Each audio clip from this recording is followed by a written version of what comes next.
How to Get What You Want by Wallace Wattles is an incredibly short piece of new thought literature that I really believe could reach a lot of people in a way that other content may have failed to, because Wallace has a very practical approach.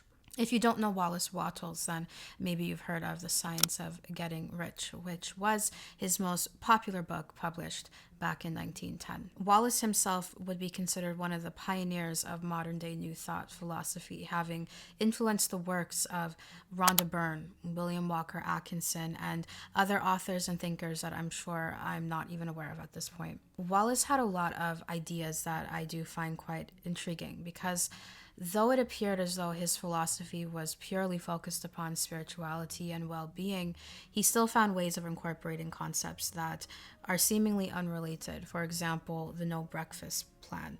He was an advocate for fasting, arguing that food is not the sole source of energy, but rather energy is life force, and it's derived from the brain of God during sleep. While I would never publicly encourage everyone to fast, I still recognize that the practice of fasting is a phenomenon that seems to transcend culture and time. And though some of the ideas of a philosopher may at first seem unreasonable to you, I still don't think we should go ahead and throw the baby out with the bathwater. You can disregard some ideas while implementing some others that appear beneficial to you.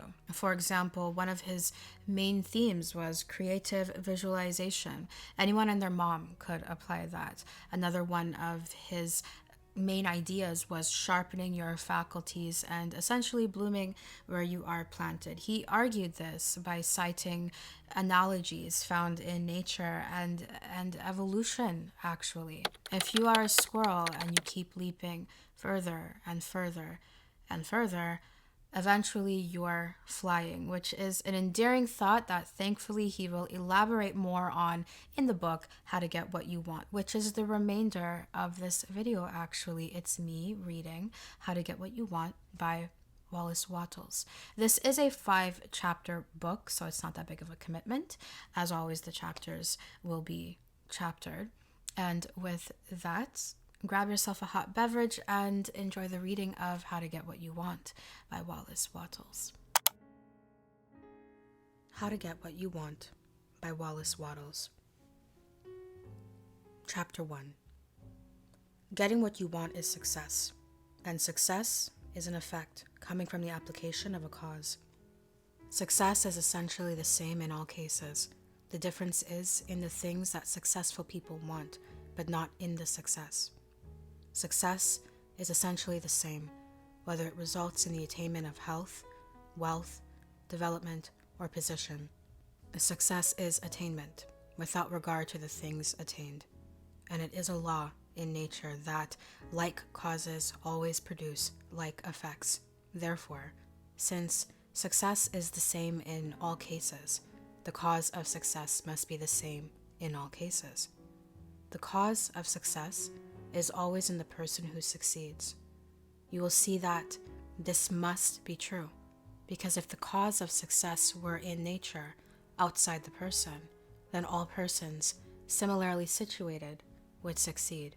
The cause of success is not in the environment of the individual, because if it were, all persons within a given radius would be successful, and success would be wholly a matter of neighborhood. And we see that people whose environments are practically the same and who live in the same neighborhood show us all degrees of success and failure. Therefore, we know that the cause of success must be in the individual and nowhere else.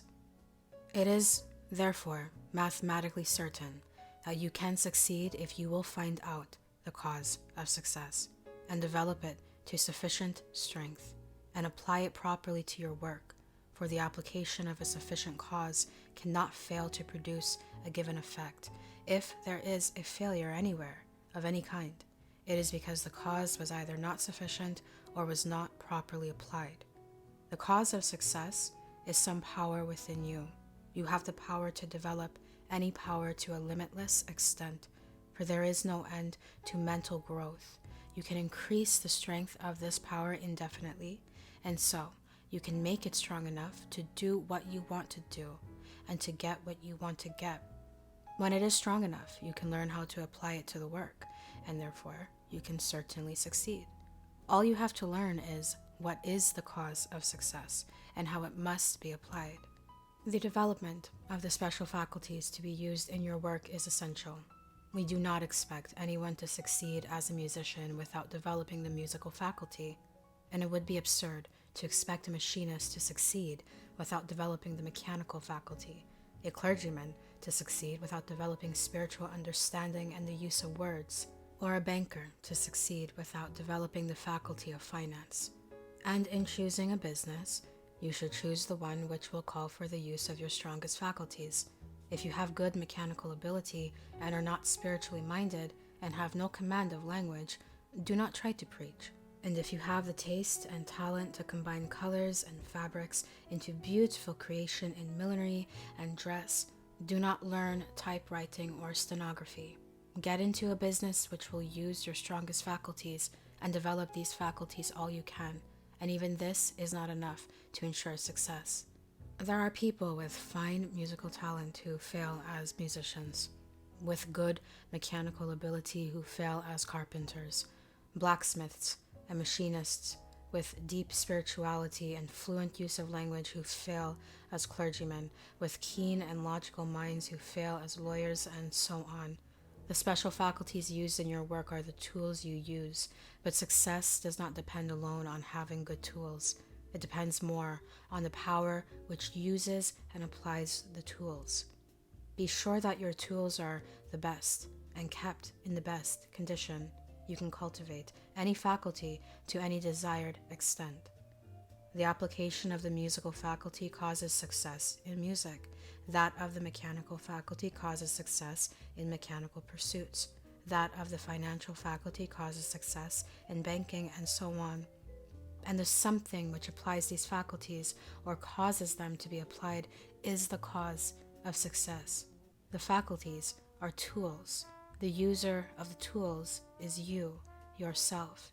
That in you which can cause you to use the tools in the right way at the right time and in the right place is the cause of success. What is this something in the person which causes him to use his faculties successfully?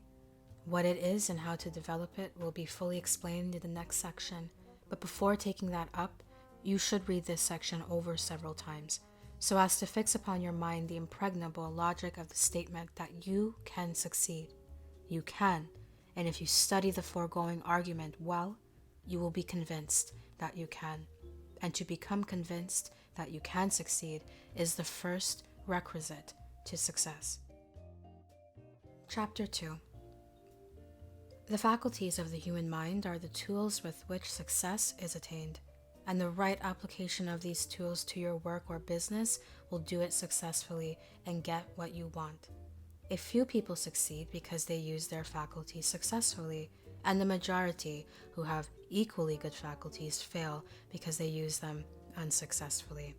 There is something in the man who succeeds which enables him to use his faculties successfully, and this something must be cultivated by all who succeed. The question is, what is it? It is hard to find a word which shall express it and not be misleading. This something is poise, and poise is peace and power combined. But it is more than poise, for poise is a condition, and this something is an action as well as a condition. This something is faith, but it is more than faith, as faith is commonly understood. As commonly understood, faith consists in the action of believing things which cannot be proved, and the something which causes success is more than that. It is conscious power in action. It is active power consciousness. Power consciousness is what you feel when you know that you can do a thing and you know how to do the thing. If I can cause you to know that you can succeed and to know that you know how to succeed, I have placed success within your grasp. For if you know that you can do a thing and know that you know how to do it It is impossible that you should fail to do it if you really try. When you are in full power consciousness, you will approach the task in an absolutely successful frame of mind. Every thought will be a successful thought. Every action a successful action. And if every thought and action is successful, the sum total of all your actions cannot be failure. What I have to do in these lessons, then, is to teach you how to create power consciousness in yourself so that you will know that you can do what you want to do, and then to teach you how to do what you want to do. Read again the preceding section. It proves by unanswerable logic that you can succeed. It shows that all that is in any mind is in your mind. The difference, if any, being in development. It is a fact in nature that the undeveloped is always capable of development. We see then that the cause of success is in you and is capable of full development. Having read this, you must believe that it is possible for you to succeed, but it is not enough for you to believe that you can. You must know that you can, and the subconscious mind must know it as well as the objective mind. People have a way of saying, "He can who thinks he can," but this is not true. It is not even true that he can who knows he can, if only the objective mind is spoken of. For the subconscious mind will often completely set aside and overcome what is positively known by the objective mind. It is a true statement, however, that he can, whose subconscious mind knows that he can. And it is especially true if his objective mind has been trained to do the work. People fail because they think objectively that they can do things, but do not know subconsciously that they can do them. It is more than likely that your subconscious mind is even now impressed with doubts of your ability to succeed, and these must be removed, or it will withhold its power when you need it most. The subconscious mind is the source from which power comes in the action of any faculty, and a doubt will cause this power to be withheld, and the action will be weak. Therefore, your first step must be to impress your subconscious mind with the fact that you can. This must be done by repeated suggestions. Practice the following mental exercise several times a day, and especially just before going to sleep. Think quietly about the subconscious mentality, which permeates your whole body as water permeates a sponge. As you think of this mind, try to feel it. You will soon be able to become conscious of it. Hold this consciousness and say with deep, earnest feeling, "I can succeed. All that is possible to anyone is possible to me. I am successful. I do succeed, for I am full of the power of success." This is the simple truth. Realize that it is true and repeat it over and over until your mentality is saturated through and through with the knowledge that you can do what you want to do. You can. Other people have, and you can do more than anyone has ever done, for no one has ever yet used all the power that is capable of being used. It is within your power to make a greater success in your business than anyone has ever made before you. Practice the above auto-suggestion for a month with persistence, and you will begin to know that you have within you that which can do what you want to do. And then you will be ready for the next section, which will tell you how to proceed in doing what you want to do. But remember that it is absolutely essential that you should first impress upon the subconscious mind the knowledge that you can. Chapter 3. Having filled your mentality, conscious and subconscious, with the faith that you can get what you want, the next question is one of the methods. You know that you can do it if you proceed in the right way, but which is the right way? This much is certain. To get more, you must make constructive use of what you have. You cannot use what you have not. Therefore, your problem is how to make the most constructive use of what you already have.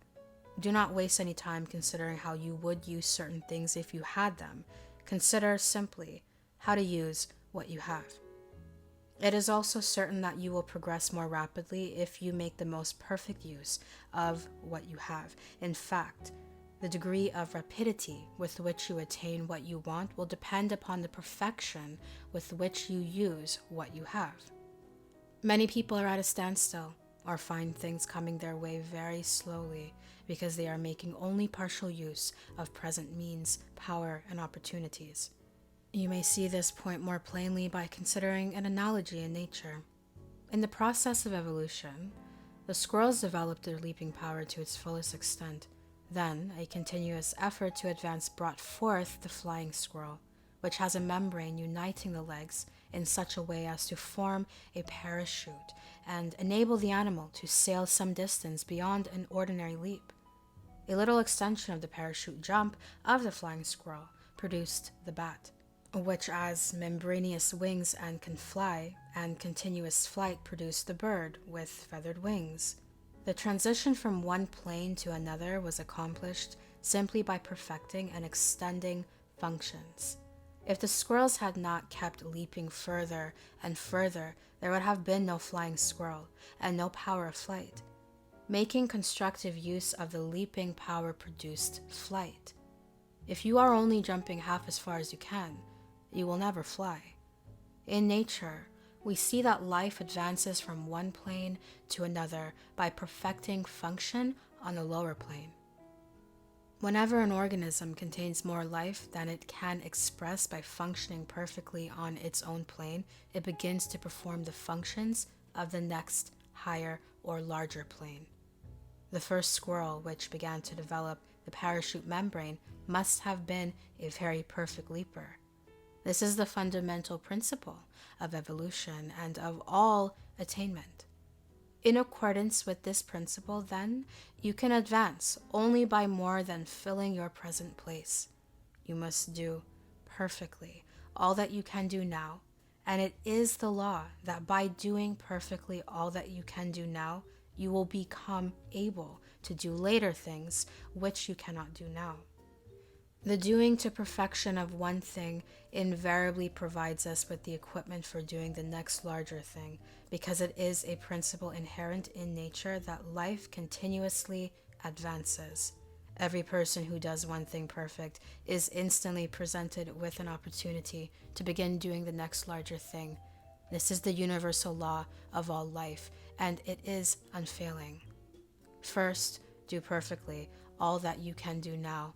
Keep on doing it perfectly until the doing of it becomes so easy that you have surplus power left over doing it. Then by this surplus power, you will get a hold on the work of a higher plane and begin to extend your correspondence with environment. Get into a business which will use your strongest faculties, even if you must commence at the bottom. Then develop those faculties to the utmost. Cultivate power consciousness so that you can apply your faculties successfully and apply them in doing perfectly everything you can do now, where you are now. Do not wait for a change of environment. It may never come. Your only way of reaching a better environment is by making constructive use of your present environment. Only the most complete use of your present environment will place you in a more desirable one. If you wish to extend your present business, remember that you can only do it by doing in the most perfect manner the business you already have. When you put life enough into your business to more than fill it, the surplus will get you more business.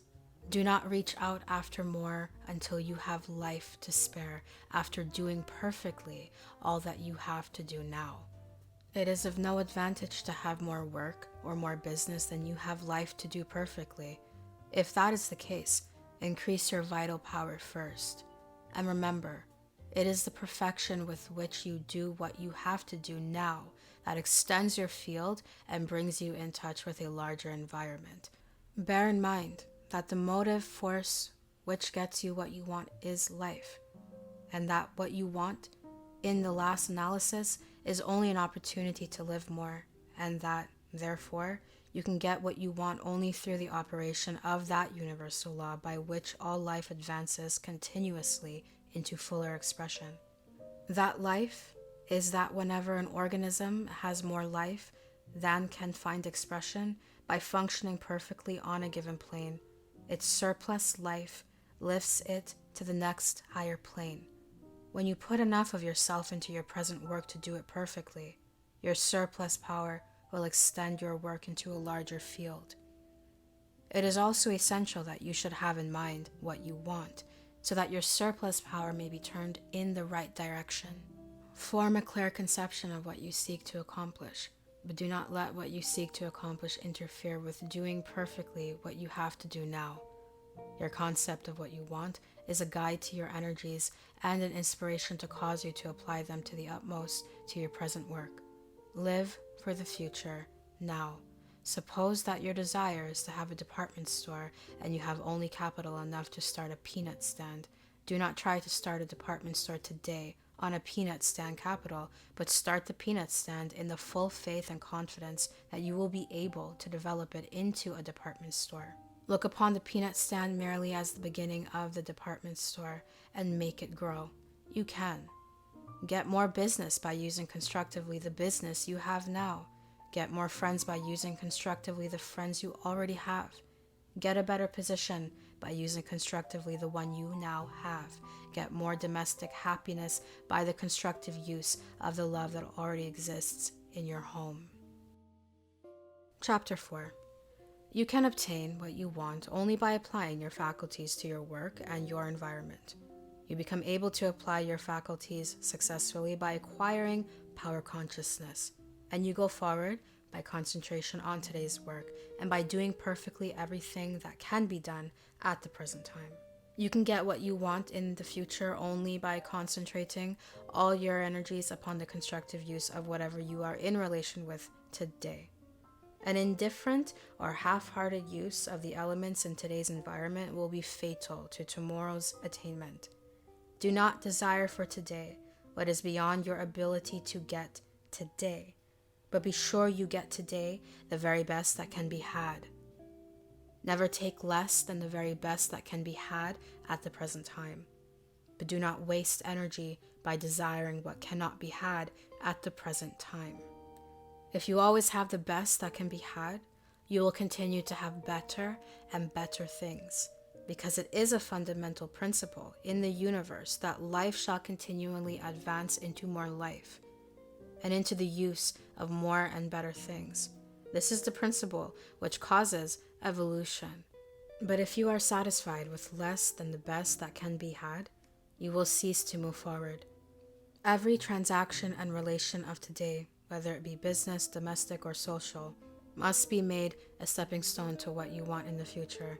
And to accomplish this, you must put into each more than enough life to fill it. There must be surplus power in everything you do. It is this surplus power which causes advancement and gets you what you want. Where there is no surplus power, there is no advancement and no attainment. It is the surplus of life above and beyond the functions of present environment which causes evolution, and evolution is advancing into more life or getting what you want. Suppose, for instance, you are in trade or a profession and wish to increase your business. It will not do when you sell goods or service to make the matter a merely perfunctory transaction, taking the customer's money, giving him good value, and letting him go away feeling that you had no interest in the matter beyond giving him a fair deal and profiting thereby. Unless he feels that you have a personal interest in him and his needs, and that you are honestly desirous to increase his welfare, you have made a failure and are on losing ground. When you can make every customer feel that you are really trying to advance his interests as well as your own, your business will grow. It is not necessary to give premiums or heavier weights or better values than others give to accomplish this. It is done by putting life and interest into every transaction, however small. If you desire to change your avocation, make your present business a stepping stone to the one you want. As long as you are in your present business, fill it with life. The surplus will tend toward what you want. Take a live interest in every man, woman, and child you meet in either a business or social way, and sincerely desire the best for them. They will soon begin to feel that your advancement is a matter of interest to them, and they will unite their thoughts for your good. This will form a battery of power in your favor and will open ways of advancement for you. If you are an employee and desire promotion, put life into everything you do. Put in more than enough life and interest to fill each piece of work. But do not be servile, never be a flunky, and above all things, avoid the intellectual prostitution, which is the vice of our times in many trades and most professions. I mean by this the being a mere hired apologist for the defender of immortality, graft, dishonesty, or vice in any form. The intellectual prostitution may rise in the service that he is a lost soul. Respect yourself. Be absolutely just to all. Put life into every act and thought, and fix power-conscious thought upon the fact that you are entitled to promotion. It will come as soon as you can more than fill your present place in every day. If it does not come from your present employer, it will come from another. It is the law that whosoever more than fills his present place must be advanced. But for this law, there could be no evolution and no progress. But mark well what follows. It is not enough that you should merely put surplus life into your business relations. You will not advance far if you are a good businessman or employee, but a bad husband, an unjust father, or an untrustworthy friend. Your failure in these respects will make you incapable of using your success for the advancement of life, and so you will not come under the operation of the constructive law. Many a man who fulfills the law in business is prevented from progressing because he is unkind to his wife or deficient in some other relation of life. To come under the operation of the evolutionary force, you must more than fill every present relation.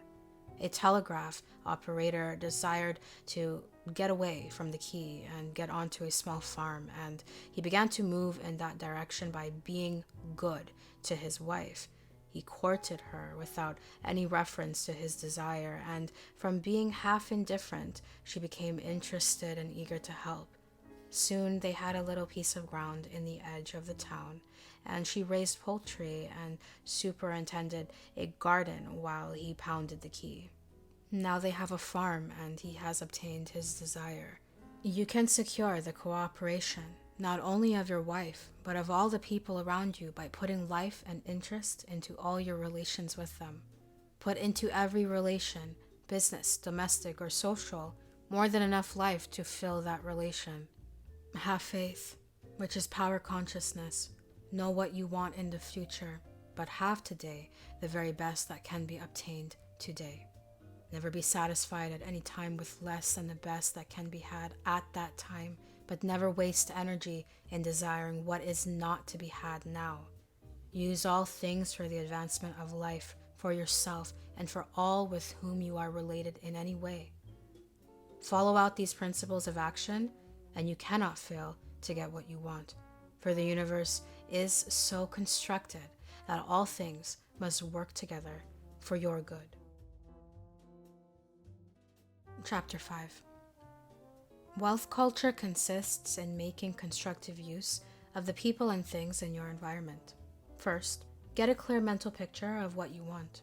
If your present business or profession is not the one most suitable to your talents and tastes, decide upon the one which is most suitable and determine to get into that business or profession and to achieve the very greatest success in it. And get a clear idea of what you want to do, and get a mental concept of the utmost success in that business or profession, and determine that you will attain to that. Give a great deal of time to forming this concept or mental picture. The more clear and definite it is, the easier will be your work. The man who is not quite sure what he wants to build will put up a wobbling and shaky structure. Know what you want, and keep the picture of it in the background of your mind night and day. Let it be like a picture on the wall of your room, always in your consciousness, night and day, and then begin to move toward it. Remember that if you have not the fully developed talent now, you can develop it as you go along. You can surely do what you want to do. It is quite likely that, at present, you cannot do the thing you want to do because you are not in the right environment and have not the necessary capital, But this does not hinder you from the beginning to move toward the right environment and from beginning to acquire capital. Remember that you move forward only by doing what you can in your present environment. Suppose that you have only capital enough to operate a newsstand and your great desire is to own a department store. Do not get the idea that there is some magical method by which you can successfully operate a department store on a newsstand capital. There is, however, a mental science method by which you can so operate a newsstand as to certainly cause it to grow into a department store. Consider that your newsstand is one department of the store you are going to have. Fix your mind on the department store and begin to assimilate the rest of it. You will get it if you make every act and thought constructive. To make every act and thought constructive, everyone must convey the idea of increase. Steadily hold in your mind the thought of advancement for yourself. Know that you are advancing toward what you want, and act and speak in this faith. Then every word and act will convey the idea of advancement and increase to others, and they will be drawn to you. Always remember that what all people are seeking for is increase. First, study over the facts in regard to the great abundance until you know that there is wealth for you, and that you do not have to take this wealth from anyone else. Avoid the competitive spirit. You can readily see that if there is limitless abundance, there is enough for you without robbing anyone else. Then, knowing that it is the purpose of nature that you should have what you want, reflect upon the fact that you can get it only by acting. Consider that you can act only upon your present environment, and do not try to act now upon environment of the future. Then, remember that in acting upon your present environment, you must make every act a success in itself, and that, in doing this, you must hold a purpose to get what you want. You can hold this purpose only as you get a clear mental picture of what you want. Be sure that you have that. Also, remember that your actions will not have dynamic moving power unless you have an unwavering faith that you get what you want. Form a clear mental picture of what you want. Hold the purpose to get it. Do everything perfectly, not in a servile spirit, but because you are a mastermind. Keep unwavering faith in your ultimate attainment of your goal, and you cannot fail to move forward. The main theme in this book, if I had to name one, is remaining in the present and also blooming where you are planted. Like I said in the intro, so I guess that would be two main themes. I personally love that it blends logic and creativity in such an applicable and digestible manner, which is specifically why I feel as though it could help someone right now who is struggling to find that sweet balance between keeping the faith psychologically and actually getting the stuff physically. But I am eager to hear your thoughts on this book. It's quite interesting indeed. What stood out to you and what do you find intriguing? I actually want to hear about it. And with that being said, thank you for watching this video.